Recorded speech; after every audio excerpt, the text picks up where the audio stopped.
Raba ICM. Assalamu alaikum rahmatullahi wa barakatuh. My name is Tanjirul Islam Taj. I read in class 6 in Raba Madrasah. I live in Bashundhara, Dhaka. আজকে আমি একটি project নিয়ে এসেছি। প্রজেক্টটির নাম হচ্ছে balloon দ্বারা ফুসফুস গঠন। প্রজেক্টটি তৈরি করতে আমাকে সাহায্য করেছে আমাদের মাদ্রাসার science teacher Asaduzzaman Tamim sir. এখন আমাকে সাহায্য করছে আমার ছোট বন্ধু সাওয়ান ক্লাস 2 এবং সাহায্য করছে ইয়ামিন ক্লাস 1 এর।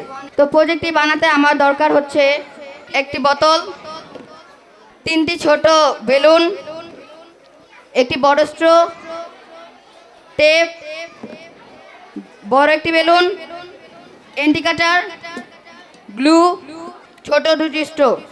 সর্বপ্রথমে আমি একটি বোতল নিয়েছি। তো বোতলটিকে আমি অর্ধেক কেটে নিয়েছি। অর্ধেক কেটে নেওয়ার পর আমি বড় যে স্ট্রোটি নিয়েছিলাম, তো এটাকে মাঝখান থেকে কেটে 2 ভাগ করে নিয়েছি। তারপরে 2টি ছোটো স্ট্রো নিয়েছি। তো ভালোভাবে আমি আটকে নিয়েছি 2টি বড় স্ট্রোর সাথে। তারপরে যে ক্যাপটি ছিল বোতলের, তো ক্যাপটিকে মাঝখানে ফুটো করে বড় যে স্ট্রোটি ছিল সেটাকে প্রবেশ করেছি। তো ভালোভাবে মোম দিয়ে আমি আটকে নিয়েছি। এখন কোনো আর খোলার সম্ভাবনা নেই। তারপর আমি 2টি ছোট ছোট বেলুন নিয়েছিলাম। তো ছোট বেলুন দুটিকে যে 2টি ছোট 2 প্রান্তের স্ট্রোতে লাগাবো। তো ভালোভাবে টেপ দিয়ে ভালোভাবে আটকে নিব।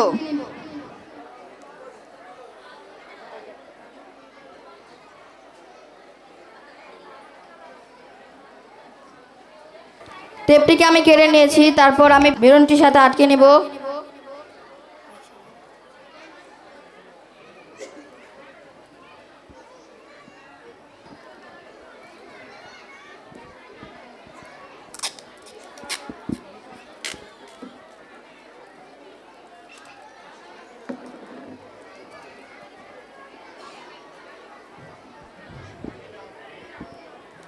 তো আমি একটি বেলুন লাগিয়ে নিয়েছি, আরেকটি বেলুন লাগিয়ে নিব।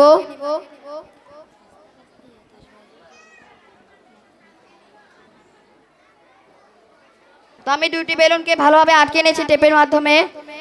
তো আমি ফুলিয়ে দেখছি 2টি বেলুন ফুলছে কিনা। বেশ দারুণভাবে ফুলছে। তারপর আমি এটিকে বোতলের ভিতরে ঢুকাবো। বোতলের যে ক্যাপটি ছিল সেটাকে ভালোভাবে আটকে নিব।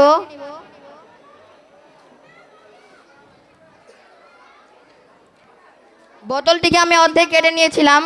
তো এখানে ধারালো অংশ হয়ে আছে। তো আমি ভালোভাবে টেপ দিয়ে ভালোভাবে পেঁচে নিব ধারালো অংশটিকে।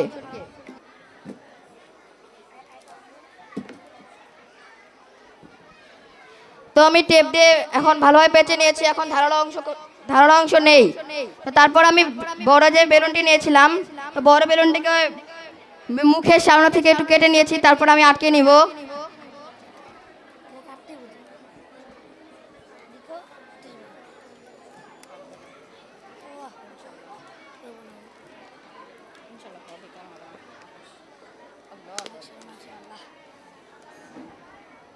তো আমি বেলুনটিকে ভালোভাবে আটকে নিয়েছি।